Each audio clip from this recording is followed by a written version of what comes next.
In this video, I'd like to go over the all-important dry rules to remember when working with masking fluid. Drying 1 is the masking fluid.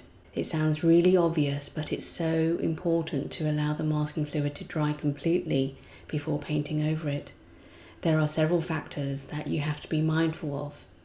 How thick did you spread the masking fluid? Is the room or environment you're painting in humid or dry? And how long has the masking fluid been left on since you first applied it? The thicker the fluid is applied, the longer it will take to dry. You might have to leave it longer in more humid conditions. To know if the masking fluid is dry, touch it lightly with your finger, and if the liquid sticks to your finger in any way, then leave it alone. Also, if your masking fluid is squishy, it hasn't thoroughly dried, so again leave it alone to dry for a little longer. Resist the urge to use a hairdryer to speed up the drying process.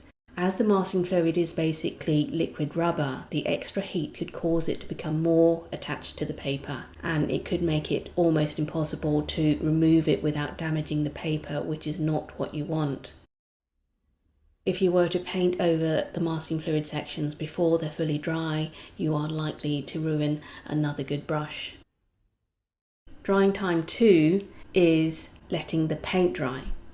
Once you've painted over the masked areas with watercolor, you must let this dry completely as well. Don't just hope it's dry, you have to be totally certain.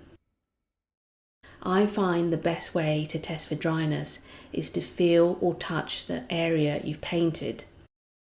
Any unpainted sections will feel warm or at least at room temperature, whereas areas you've painted will actually feel a little cooler, which means there is still some dampness there. Another thing to be mindful of is the paper might be dry, but there could actually be tiny beads of wet paint sitting on top of the masking fluid, as it's less porous than the paper, and these little beads will take longer to dry. So if you start to try rubbing off the masking fluid, it will likely smudge that watercolor paint into the white areas that you've reserved. So again, patience is called for. Drying 3. It's the time that you leave the masking fluid on. It should never be left on for longer than 48 hours. The longer your masking fluid stays on your paper, the harder it will be to remove. The masking fluid will sink in too much and you'll have difficulty getting it off and likely tear the paper. So let's just go over those 3 main points about timing. Apply the masking fluid and letting it dry. When you apply the art masking fluid, you will have to wait for it to dry thoroughly before you begin to use watercolor. Step 2, applying the watercolor and letting it dry. Those watercolors be totally bone dry before you start to remove the masking fluid. And point 3, never leave the masking fluid on for longer than 48 hours.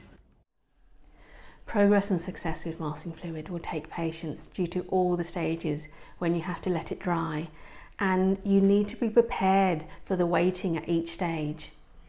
I'm afraid these stages will take as long as it takes, so we have to be flexible. The alternative is tearing the paper or ruining a piece that we have so carefully set up. We do live in a fast-paced world now, and I think impatience is often linked to expectations. You often expect something to happen quicker than it's happening in reality.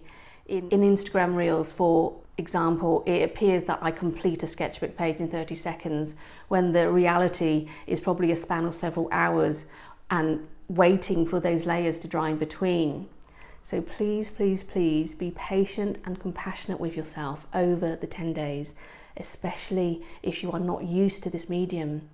It might be that you have to sit around for hours or a day with an unfinished piece of art. I know for some of you this will cause some discomfort. It's part of the process when we are trying to achieve long-term learning outcomes. Let patience be your secret weapon with masking fluid.